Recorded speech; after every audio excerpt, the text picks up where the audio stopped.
আজ এমন একটা বিষয় নিয়ে আপনাদের সঙ্গে আলোচনা করতে যাচ্ছি, অনেকটাই চাঞ্চল্যকর এবং অনেক মানুষ ভাবতেই পারে যে এমন কি হয়। হ্যাঁ, একজন সংসদ তিনি পার্লামেন্টে দাঁড়িয়ে বলছেন বিজেপি সরকার হচ্ছে বড়লোকেদের সরকার। তিনি দাবি করছেন, তিনি বলছেন যে এই পার্টি বড়লোকদেরকে, ধনীদেরকে ঋণমুক্ত করে আর গরিব লোকের কাপনের কাপড়ে ট্যাক্স চাপায়, পরীক্ষার হলের স্টুডেন্টদের পরীক্ষা ফ্রি ট্যাক্স চাপায়। তো চলুন বন্ধুরা, আগে আপনারা এই ভিডিওটা আমরা দেখে আসি, তারপরে আবার কথা। सरकार झूठ की सरकार है। ये सरकार के जितने दावे हैं सब खोखले हैं। आज प्रधानमंत्री जी कह रहे थे सबका साथ सबका विकास। ये कैसा सबका साथ सबका विकास है? आप अमीरों के कर्जे माफ कर रहे हैं, उद्योगपतियों के कर्जे माफ कर रहे हैं, और यहाँ स्थिति ये हो गई है कि जो मिडिल क्लास, उसकी जो रोजमर्रा की जरूरत की चीजें, झील में पानी बरसता है हमारे देश में, खेत पानी को तरसता है हमारे देश में, जिंदगी का हाल खस्ता है हमारे देश में, दूध महंगा खून सस्ता है हमारे देश में। ये फिल्में टैक्स फ्री करने वाले लोग कफन तक पर जीएसटी लगा रहे हैं और ये गरीबों की बात करते हैं। आप फिल्में टैक्स फ्री करते हैं लेकिन स्टूडेंट्स के प्रतियोगी परीक्षाओं के फॉर्म की फीस नहीं माफ कर सकते। न्यू मिडिल क्लास की बड़ी चर्चा की, न्यू मिडिल क्लास जनरेट करेंगे, लेकिन मैं तो यहां खड़ा होकर के सरकार से कहना चाहता हूं कि न्यू मिडिल क्लास का जुमला अपने पास रखिए। ये बताइए कि जो पुराना मिडिल क्लास है उसके साथ आप कैसा व्यवहार कर रहे हैं? आज उसकी स्थिति क्या है? मिडिल क्लास से आपका कोई रिश्ता नहीं। मिडिल क्लास तो आपसे कह रहा है कि मोहब्बत, भाईचारे के दीवाने दिन ही लौटा दो, वो सस्ती दाल सब्जी के सुहाने दिन ही लौटा दो। ये अच्छे दिन तो अंबानी अडानी को मुबारक हो, हमें ऐसा करो साहब पुराने दिन ही लौटा दो। वो पुराने दिन जो बहुत अच्छे थे, वो पुराने दिन जहां लोग एक दूसरे से मिलजुल करके रहते थे। पूरा सदन अमृत काल के बजट की चर्चा कर रहा है, मैं तो गरीबों की रोटी और दाल के बजट की चर्चा करूंगा। तुम्हारी फाइलों में गांव का मौसम गुलाबी है, मगर ये आंकड़े झूठे हैं, ये दावा किताबी है। मैं इस बजट को अमीरों के लिए पेश किया गया बजट कहूंगा। इसमें गरीबों के लिए कुछ है ही नहीं। नौकरी मांगने वाले नौजवानों पर लाठियां बरसाने वालों, आपने इस बजट में युवाओं को क्या दिया? आपने पुरानी पेंशन बहाली की मांग करने वालों को क्या दिया? सालों से अपने लिए छत तलाश रहे लोगों को आपने इस बजट में क्या दिया? और फिर आपको पूरी उम्मीद है कि पूरा देश आपके इस पेश किए गए बजट पे लहालोट हो जाए, तालियां पीटे, मंगल गान गाए। कैसे संभव है? लोगों के सरों पर छत देने वाले प्रधानमंत्री जी के जुमलों से अलग उन्हें यह क्यों नहीं दिखता कि राज्यों में बैठे हुए उनके नुमाइंदे लोगों के सरों की छतें उजाड़ रहे हैं? उत्तर प्रदेश हो, असम हो, जम्मू कश्मीर हो, मध्य प्रदेश हो, भाजपा शासित राज्यों के बुलडोजर न सिर्फ लोगों के घरों को उजाड़ रहे हैं बल्कि कुचल रहे हैं लोकतंत्र को, संविधान को, अदालतों के मेयार को। तो एक बार इनके एक नेता एक गांव में गए और उन्होंने गांव में कहा कि गांव वालों आओ, मैं तुम्हारी समस्याएं समाप्त करना चाहता हूं। गांव वाले इकट्ठा हो गए। नेताजी ने गांव वालों से कहा बताओ तुम्हारी दो समस्याएं बताओ, मैं दोनों समस्याओं का यहीं पे समाधान करूंगा। तो गांव वालों ने कहा साहब हमारी पहली समस्या है कि हमारे यहाँ कोई हॉस्पिटल नहीं है। तो नेताजी ने मोबाइल निकाला, कहीं फोन मिलाया और मिला के फोन पे पता नहीं क्या कुछ। তো বন্ধুরা, ফিরে আসলাম আবার। ভিডিওতে কি দেখলেন? এই সংসদ তিনি আমাদের দেশের প্রধানমন্ত্রী মাননীয় নরেন্দ্র দামোদর দাস নরেন্দ্র মোদী, তাছাড়াও অমিত শাহ পার্লামেন্টে উপস্থিত ছিলেন।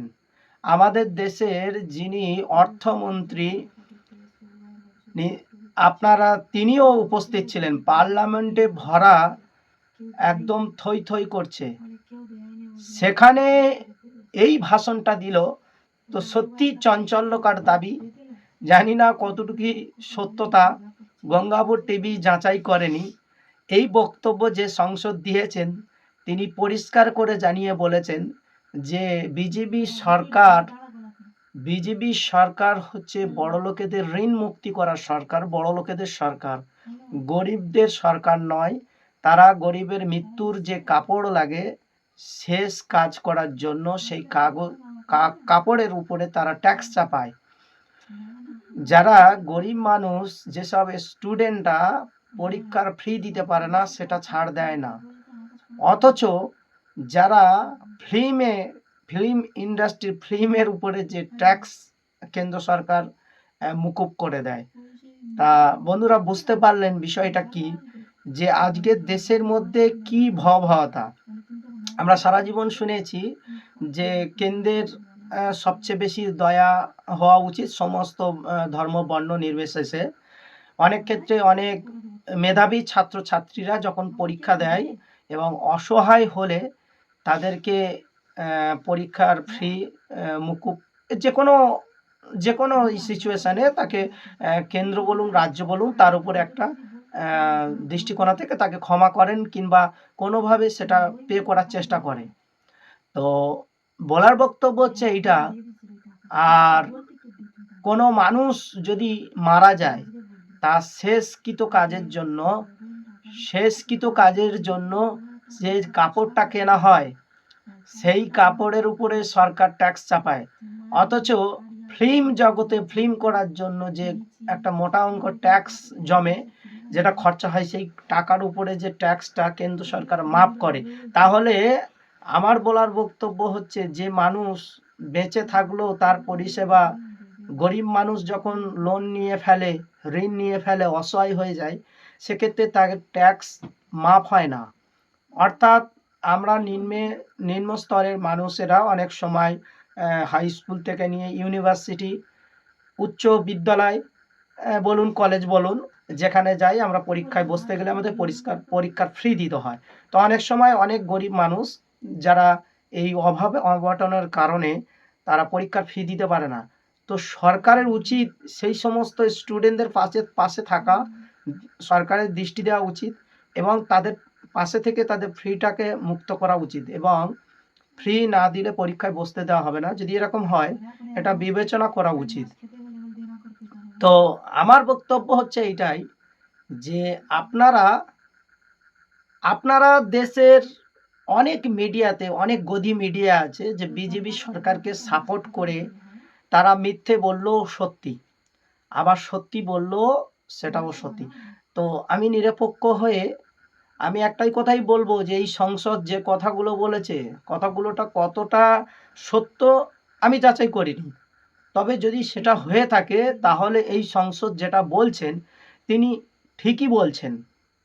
আর এর মতো প্রতিবাদ করা সমস্ত সংসদদেরকে অনুরোধ করব আপনারা পার্লামেন্টে গিয়ে অন্ততপক্ষে গরিব মানুষদের ভোট নিয়ে সাধারণ ভোটারদের নাগরিকদের ভোট নিয়ে আপনারা পার্লামেন্টে যেগুলো আইন পাস হয় যেগুলো দেশের জন্য দশের জন্য সমস্ত মানুষদের জন্য রাজ্য এবং রাষ্ট্রের জন্য যাতে ভালো হয় সেই জন্য আপনারা পার্লামেন্টে আপনাদেরকে নির্বাচন করে আপনাদেরকে ভোটে জিতিয়ে আপনাদেরকে পার্লামেন্টে পাঠানো হয়।